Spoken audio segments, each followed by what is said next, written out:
Hey everyone, Internet PCS book reader here. Today I want to talk about Small World by Caleb Azumah Nelson. Caleb is the author of Open Water that I read back in 2022 and it was one of the best books I read that year. It's one of those stories that's been 2 years since I read them, but I still remember so much about it. It's a depiction of the romantic experience of two black couples who are experiencing different kind of black body trauma in UK. The story gave a much needed insight to how racism against black people affected them, which is often overshadowed by racism in their neighboring America because it is so much more intense in modern days. But people often forget that America is just British people that successfully did tax evasion enough to separate themselves from the Great Britain, so some experiences have some similarities. It is so well written that every scene in the story feels like it has some song to be played on them, which I guess is why the book had an official playlist that came with the story. And that's also the case with this book. It came with an official playlist for songs to play with the story. The story of Small World itself starts in a black people's church in London where people are dancing in it in praise and in joy. The main character Stephen can see his father at the front end of the church waving his handkerchief while dancing before he came close to his mother and they dance together, safely in peace. Our main character nudged his brother Raymond and they both felt content dancing and watching their parents being intimate like they belong in each other's arms. After the church, he went to a mosh pit, another dancing session, seeing his childhood friend Adeline there, enjoying the moments of movement, enjoying the moments he had with Adeline. But the dancing will stop at some point and everyone went back home to rest. He woke up the next day late, his parents already left, and his brother is busy focusing on football highlight. This is in UK, so it is the football that is played mostly with food. He heated up some food for himself and his brother before asking to borrow his suit for prom. Prom that he swears to his brother will not be with Adeline because it's not like that. As with Small World, so much moments is filled with music, the album that Stephen knew by heart on what Adeline will want to listen depending on her mood, which helps show how intimate both of them know of each other. But for some reason, Stephen still hesitated to make a move on her, a hesitation that Raymond warned that he'll regret someday. But for now, he wanted to enjoy the company of his older brother before walking to his work in Auntie store, the largest Afro-Caribbean shops in Peckham in South London. He's working the counter of the store when Adeline Dale walks in, taking his breath away with her beauty, but he didn't say anything to her about it. They chatted for a bit before Stephen finally asked her about the prom, but it's too late. Someone already asked her to go and it's one of the members of their jazz band, and both of them recognize this moment of lateness as significant as it is. They saw something between them that they've been ignoring that moment, and it's either their wake-up call or the start of their 5 centimeters per second. Time moves on and the prom eventually starts. He and Dale had a moment during the prom that was interrupted by their friend and they didn't have any other moment beside that. But when the group piled up in a cab to go home to the same direction, Stephen decided to walk Dale back to her home where they finally got their dance in front of her house, playing Alicia Keys' If I Ain't Got You. Stephen's family unit once came from Ghana. Stephen's family unit once came from Ghana. His mother and father even met at Liberty Beach before his mother moved to London, followed by his father, who goes after her before they had Raymond and Stephen. A fact that the family never take for granted. They all even came to watch the World Cup at Auntie Ya's place when Ghana was scheduled on a match, which they believe that it'll go somewhere despite them having only come to the invitation twice now. And trying to make it in another country is difficult. Trust me, I know. And this is especially true for their father who had a harder time blending in. He had a difficult time making money at first and having to rely on their mother for work injured his pride until there was at one point in their family life where he tried to leave them all, abandoning and betraying his unit. He came back but they were always worried about money for a long time, trying to stretch what they have to last for months and years. At one point their father even had an affair with another woman who only Stephen knows about, because his father used him as an excuse to spend time with the mistress while leaving him inside the car like an abandoned puppy. Both the mother-father duo still comes back to Ghana each year as a family, but every year the gap between their identity seems to be further and further away from who they used to be when they still live in Ghana. Even so, they still go back to visit their family who live there. Despite the family having cracks here and there are at least still moments where they can spend time as a happy family. Meanwhile, Adeline had a different experience than Stephen's family. She lived alone with her aunt because her father died, followed soon by her mother who died on the day of her birthday. But unlike Stephen who becomes more quiet and closed off, Dale chose to open herself, to fully embrace life and love. Maybe a reminder what happened to her parents that you never know what will happen in life.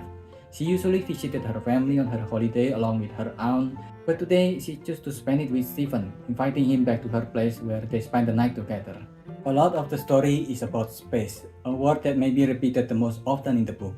A space between Stephen and Adeline, between their family and their root in Ghana, between both brothers, between their father and mother, and even the next day after Stephen spent the night with Dell, they had a family function where everyone that used to live at Ghana meet up to reunite with each other.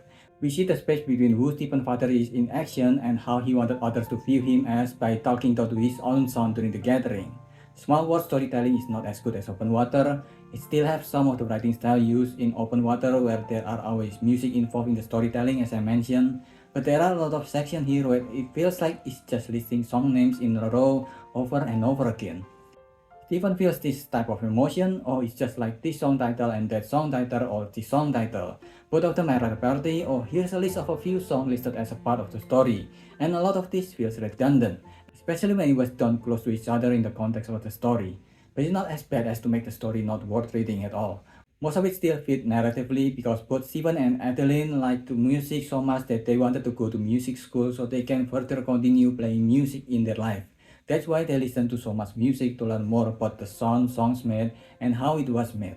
Listening to J Dilla's new album Donut, trying to recognize which sample he used and how he used them, learning from a good beat, enjoying them despite worrying about if they can get into the music school they chooses or not, because both of them cannot afford those schools without scholarship. It was during one of these intimate moments of listening to music together that Dell showed Stephen the scar she had on her back from the accident that took her parents when they were on a trip to go to the beach. Stephen suggested that they go to the beach, and after a brief moment of hesitation, Dale agreed. They spent the rest of the summer going to the beach often, until a group formed around their trips, but eventually the notice of their school application arrived. Dale got accepted while Stephen's grade didn't even come close. To make matters worse, he found out that Auntie Ya's store closed down in the same day. His landowner tried to raise the rent of the place until it is no longer possible to sell enough stuff in the store to ever pay the rent. A problem with landlords in the UK that is only getting worse decades after J Dilla's Don't Cry first release. The space that used to exist is no longer there, and everything started changing for Stephen. He decided to take his father's advice and choose for a safe choice. Instead of music in London, he went to business school in Nottingham, Midland, separating himself from all that he knew except for maybe music, which even if he no longer played his horn, he still listened all day long with his speaker he bought using some of his student loans. He tried to have a long-distance call with Dell, but their relationship are always comfortable quiet with each other with music filling the space between them, so it didn't work, making him fall into insecurities and loneliness in Nottingham. If he's a closed-off person back in London, without Adeline in Nottingham, it's even worse. He kept his loneliness hidden and away from everyone, even from his brother Ray, who have always shown him compassion. Dell eventually visited him, but when she tried to open up that he's been with someone else during their time away, Stephen pushed her away until there is only space between them. He is now truly alone. Years after Stephen and Adeline are separated, Raymond now works at Nike and had a son with his girlfriend Taj, while Stephen eventually decided to drop out of school and work at a restaurant, washing dishes while learning how to become a chef. But his impatient father eventually shamed him enough until he had enough, and they had a fight where Stephen got kicked out of the house. Ironically, separating himself from his father is when things started to be less bleak for Stephen. He stayed at a friend's house, he started playing his horn again there. He also started seeing a woman he met during a dance named Annie, who was born in Ghana but raised in UK.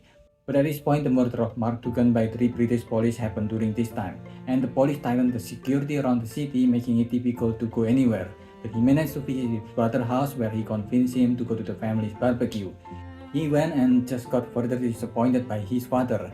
And again, when he left the space where his father were, only then did things started going smoother, freer. He opened up to Femi, the restaurant owner he works at, giving him all the flowers, his appreciation for him and the space he opened up for everybody to eat. While Annie decided to leave London to go back to Ghana on a one-way trip, never coming back to London again, leaving Stephen alone again, an invitation to do a jazz performance came to him which he decided to accept, and he met Dell again there.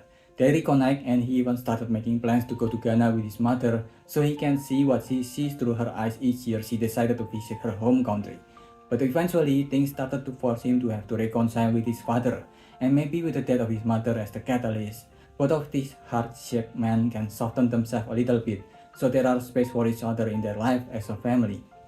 This is still one of the most unique storytelling, using songs not just as a reference but as word building, as emotion, and for capturing moments. But this is 100 pages longer than Open Water, and the storytelling stretched to its current length made some of them lose their charms, especially since some words like space are repeated so often in the story, making the word space able to take you out of the story around the end of the story because you notice it as words written in the book instead of a journey you went through a story. Overall, the book is still quite good, but it's just not as good as Open Water. I give this a 3.5. What do you think? Let me know if I missed anything, so leave your thought in the comment below and subscribe to the channel. That's about it. See ya.